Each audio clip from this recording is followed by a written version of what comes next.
The people that are in charge of world governments all over the world, particularly here in America, have absolutely no idea what they're doing or what they're talking about. And more specifically, when it comes to gun control or literally anything gun related for that matter, they literally have no idea what they're talking about. The individuals that are in power, whether it be Senate, Congress, House, all the way down to state and local governments, governors or police force. A lot of them flat out have no idea what they're talking about when it comes to guns. And that's pretty terrifying considering the fact that a lot of these people are in power and they have the ability to pass legislation. So today we're going to look at some of the really stupid things that politicians have said over the years regarding firearms in particular, and just show how these politicians have genuinely no idea what they're talking about. And starting this off here, big shout out to The Blaze.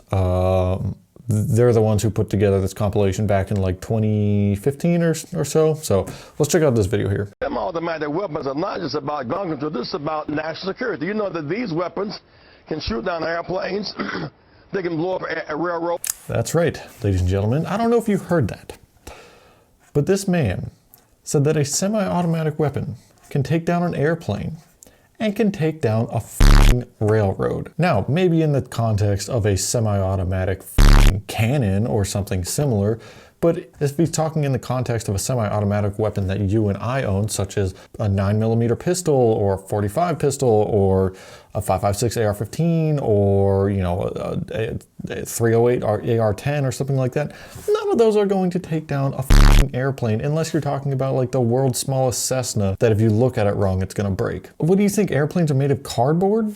How far do you think those rounds go? If an airplane is in the sky, they're typically, 1,000, 2,000, up to 10,000, 20,000 feet up in the air. You really think a round is going to travel that far and have an impact on an airplane to take it down?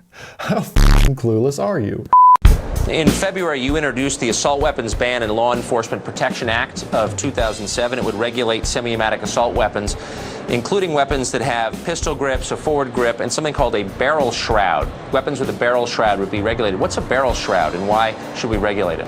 I actually don't know what a barrel shroud is. Because it's in your legislation. It's a shoulder thing that goes up. You have something in your legislation that you literally do not know what it is. You want to ban weapons that have a pistol grip, it sounded like a pistol grip, a forward grip, and a barrel shroud. And you literally do not even know what a barrel shroud is. How are you going to ban something that you quite literally do not know what it is? And that particular thing that you're banning would affect millions of Americans. You are literally forcing or you want to force millions of Americans to become felons overnight for a thing that you do not even know what it is. I don't know what you want to call it, a feature of a firearm, and you literally do not even know what that feature is. How clueless can you be? Some of these bullets, as you saw, have an incendiary device on the tip of it, which is a heat-seeking device. Some of these bullets have an incendiary device on them, and it is a heat-seeking device. Are you f***ing kidding me? No person has a f***ing heat-seeking round to come out of a pistol or a rifle or a shotgun or anything like that. How f***ing retarded are you? There is no such thing as a heat-seeking round for a small arms firearm. That does not exist. That is not a thing. Incendiary rounds by themselves are particularly not all that interesting, and they certainly don't heat seek. And it's not even remotely close to the truth either. How can you go out while you're being you're on public TV, you're a person of power. How can you go out and say something so genuinely clueless? That's kind of scary. That's past just kind of scary. That's f***ing terrifying. We have federal regulations and state laws that prohibit hunting ducks with more than 3 rounds. And yet it's legal to hunt humans. You hear that, ladies and gentlemen? Apparently, I don't know if you've heard about this. I don't, I'm an avid hunter. I've never heard about this. But apparently, it is now legal to hunt humans. Now, I don't know about you, but if I go to my local Game and Fish website, I have yet to see a human tag or a draw for a human hunt. Now, maybe I'm doing something wrong here. Maybe I live in the wrong state. Maybe this is only applicable to Texas or something where you can apparently hunt humans. But I've yet to see a human hunting tag or draw or anything similar. And you want to know why? Because you can't hunt humans. How fucking stupid do you have to be? And also, yes, the earlier part that you mentioned, yes, you can only use 3 rounds for hunting migratory birds. That's pretty much standard across the entire US from my understanding. That's just federal regulations. But no, you can't fucking hunt humans. Where did you even come up with that idea? Murder is murder. The context of just hunting, killing people for literally no reason, no self-defense, no nothing like that. No, it's not legal. There's no hunting of humans. The Second Amendment is in the Constitution so that we can have muskets when the British people come over in 1800. The Second Amendment was created so that we can have muskets for when the British people come over in the 1800s. How fucking dumb are you? First of all, it was much earlier than the 1800s. 1775 is really the important part when a lot of that kicked off. Second of all, the important distinction here. The Second Amendment never mentions the type of firearm. As a matter of fact, the Second Amendment was applicable to civilian firearms of the time, which were either equal or better than military firearms of the time. Now, if you don't believe me, you can look it up. But for the most part, up until about roughly 1947, when the AK-47 came out, that was the first, the AK-47 in particular, was really the first military small arms that was significantly better than anything civilians had at the time. So from God knows how, if you want to go back all the way to 1600, 1700, you can go further back. Civilians have always owned firearms that were more technologically advanced than militaries of the time. And the reason is because militaries had to order or had to build huge amounts of them. So they weren't able to immediately keep up with technological advances. So the Second Amendment literally applies to civilians having more advanced firearms than the militaries of the time. It has nothing to do with muskets. This year, this one coming up, it's probably my favorite clip. And this is completely clueless as to what a ghost gun is, what a rifle is, how rifles work, the rate of fire. You could just keep going on and on. This dude has literally no idea what he's talking about, and he's trying to help pass legislation limiting what you and I can buy. This is a ghost gun. This right here has ability with a 30 caliber clip. A 30 caliber clip, as he's holding a 5.56 or probably a 223 rifle. To disperse with 30 bullets within half a second. 30 bullets within half a second out of a 30 caliber clip. And this man, what was his name here? This is California State Senator Kevin D. Leon on his gun control bill SB 808. 30 caliber clip, 30 bullets, half a second, as he's holding a semi-automatic ghost gun, which is just a homemade firearm. It's always been legal in the US. From day one, it has been completely legal to manufacture your own firearm at home, as long as you do not sell that firearm. And if you do go to transfer that firearm, then you are now manufacturing, you are considered a manufacturer of weapons, and you need to have an FFL and so on. But this guy is a senator, and he's talking about a 30 caliber clip. First of all, that makes no sense. And 30, what did he say, 30 rounds in half a second? What are you talking about? There is no 30 caliber clip. Maybe you're talking about a 30 round clip. That has nothing to do with the caliber of the firearm. It doesn't matter that it's a ghost gun. Homemade firearms have always been legal in the US. And the whole thing well, it makes it harder for, local police force to track the firearm. What are they gonna do once they track the firearm? Most of the times they just find out that the firearm was stolen because the majority of firearms used in crimes were stolen in the first place. So how's it gonna help them even if they could track it? It's a stolen firearm. They don't know who stole it. Why you can walk down the streets in an American city carrying a concealed weapon without a license is wacky. Well, I didn't say without a license. I think. I'm talking about that's what's going on. I'm talking about a different point here. No, I want to see people disarmed. Permits, they actually I want people disarmed in our major cities. How's that for a plan? You want people disarmed in major cities. He said it plain and simple. That's what he wants. He wants citizens disarmed in major cities. Why? Why is the question. That guy mentioned that concealed carry without a license. For a lot of states, that's not legal. You do have to have a license to concealed carry. Here where I live, I won't say where I live, but here where I live, we're one of the few, I believe maybe 5 or 10 now, constitutional carry states, which means that you do not have to have a license to open or conceal. However, there are still federal regulations that apply.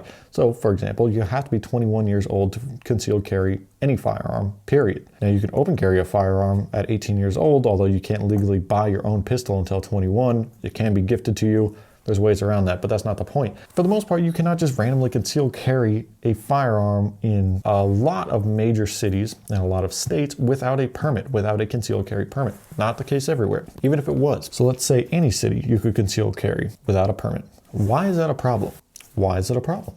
If you want to protect yourself, get a double-barrel shotgun. As I told my wife, I said, Jill, if there's ever a problem, just walk out on the balcony here or walk out, put that double-barrel shotgun and fire 2 blasts. That's right. The now President of the United States, Joe Biden, although at the time that that clip was recorded, I believe he was Vice President, working with Obama, obviously, he suggests that if there is ever a problem, if there are ever intruders or somebody attacking your house, to simply go outside with your double-barrel shotgun and fire 2 blasts. Did it ever occur to him that that's not legal? You can't just discharge a firearm for no reason. If you shoot, you need to be shooting to kill. So first of all, if you shoot to kill. You don't just warning shots are not legal. Randomly discharging a firearm in a non-self-defense situation is not legal. So first of all, that's stupid. You're encouraging people to go break the law regarding their firearms. Second of all, why would you fire the only 2 blasts that you have out of a double-barrel shotgun? Say you're a high-profile individual. It's a group of men trying to get into your house. You're going to go out with 2 shots and use both of them as warning shots?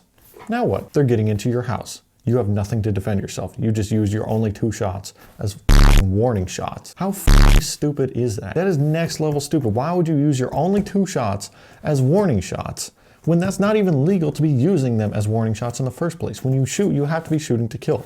Self-defense is not just firing warning shots. He's clueless on gun laws in the country that he's trying to run. This is attempting to exploit a design flaw for persons with disabilities and use it to convert this into a bump stock. This man just called a pistol brace a bump stock. They are not even remotely the same thing, not even remotely close. The function of a bump stock was that you would keep your finger in the same position as the stock. Basically, your finger would be on the stock as the stock moves separate of the firearm in order to basically push the trigger forwards into your finger as the entire firearm moved forward. A pistol brace is literally a brace. It is a brace meant for your arm.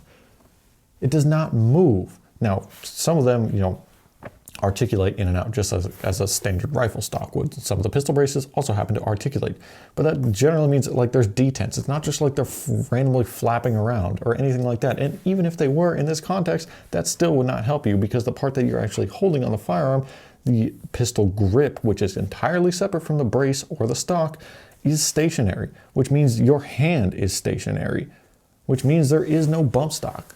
How clueless can you be? A pistol brace is nothing even close to a bump stock. Attached here, it turns this weapon into an automatic weapon. It becomes a bump stock. But what he's showing us here is not a bump stock. I mean, no one has said it is a bump stock. But what we are saying is it operates like a bump stock. It is not a bump stock. It has never once on this planet ever been used to accelerate the rate of fire. It's operating as a bump stock. That's the functional result of it. So again, this is a politician. This is somebody in power who is literally clueless on what they're even talking about. A pistol brace in no way functions anything like a bump stock in the slightest form at all. Not even remotely close. As a matter of fact, a pistol brace literally is just, for more or less, it's just a rifle stock that is meant not to be shouldered, but rather to be braced with your arm. Now, as per ATF rules, as of right now, you can, I believe the ATF says, occasionally shoulder them. That's besides the point. It doesn't function anything like a bump stock. There's nothing even remotely close between the two. They're functionally complete opposites. And this man is saying that they are the same. He literally does not even know what he's talking about in the slightest. If that doesn't scare the hell out of you, then you have some problems. It's the brace coupled with the buffer tube. So that operates as a bump stock. The brace, the pistol stabilizing brace on your AR-15 combined with the buffer tube functions as a bump stock. Little does this guy know every AR-15 has a buffer tube. That's literally part of the design of that rifle, is that it has a buffer tube. I'm determined to ban assault weapons in this country. Determined. Hey, Joe, I'm going to ask you something here. Can you define an assault weapon for me? What's your definition of an assault weapon? I'd like to hear it. Is it the big scary ones? Is it the black ones? Is it the one with a pistol grip on it? Is it a weapon of war? Because little do you know, most people don't even care about the M1 Garand, and that is one of the most deadly weapons of all time. What about a Mosin Nagant? Oh, that's just an old sporting rifle. It's got a wood stock. It only holds 5 rounds. That's one of the most popular war arms of all time. They don't care about that. So what is an assault weapon? We have to act for all those kids gunned down on our streets every single day that never make the news. There's a mass shooting every single day in this country. That is factually completely untrue. There's not a mass shooting every single day in this country. That is beyond false. And here's the thing. So let's talk about some numbers behind this. You want to go after so-called assault weapons. This generally refers specifically to AR-15 style firearms. Why are you going after those? Oh, you know, bloodshed and all these people dying. Do you know how many people are actually dying at the hands of AR-15 style rifles every single year? Because it's literally under 1,000 people per year, from my understanding. In fact, it's probably close to about 100. Very few people die from AR-15 style rifles every single year. So why are they going after this in particular? Because it was never about safety. It was about control. It's always been about control, and that'll never change. If they were truly concerned about the safety, firearm safety, they would be going after handguns first, because by the numbers, those are far, far more deadly and kill far, far more American citizens every single year than any rifle or any shotgun for that matter. So again, they're not going after the AR-15 for your safety. If they were concerned about your safety, they'd be going after handguns first, but they're not. Streets of America every single day. You have to act so our kids can learn to read in school instead of learning to duck and cover. You know, we're living in a country awash with weapons of war. Weapons that weren't designed to hunt or designed to take on an enemy. That's what they were designed to do. For God's sake, what's the rationale for these weapons? Because as you can just, look through the history books, every major country that has decided to go on to genocide first disarmed its citizens. The Second Amendment is in place to prevent a tyrannical government. And that applies here, you f***ing retard. How dumb can you be? The rationale behind these types of firearms, we got home safety, you got hunting, but none of that really matters. The whole point of the Second Amendment and the whole point of the AR-15 style rifle being in the hand of civilians is to prevent a government overreach type of situation. So the citizens can say, no, we're not doing this. We're not going with, whatever the situation may be. That's the whole point of it. It's not for hunting. It was never for hunting. They inflict severe damage. When I was recently in Uvalde, I almost hesitate to say to some of the kids in here, you know what some of the parents had to do? Supply DNA. Supply DNA. Because the AR-15 just rips the body apart. AR-15 does not rip the body apart. And if you're curious, I can show some ballistic data here. 223 and 5.56 rounds are actually fairly not powerful at all for that matter. 223, which is the non-NATO version, and the slightly less hot version of the 5.56 caliber that most militaries in the world use, including the US, although that's recently changed, not the point. 5.56 and 223 are not particularly powerful rounds. In fact, in many states, 223 is literally not even legal to use for deer hunting because it's not powerful enough for a target that size. So no, 223, 5.56 does not decimate the body, does not obliterate the body or anything like he's saying.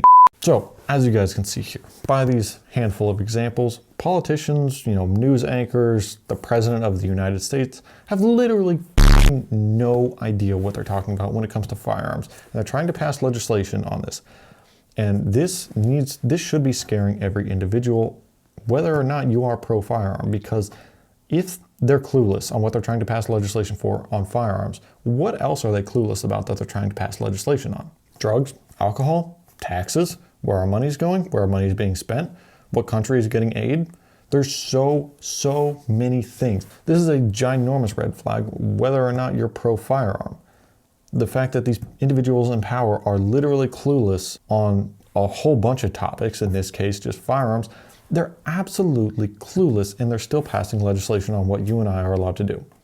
Whether that be our money, our firearms, our body, our medical choices, our choices with our children, they don't care.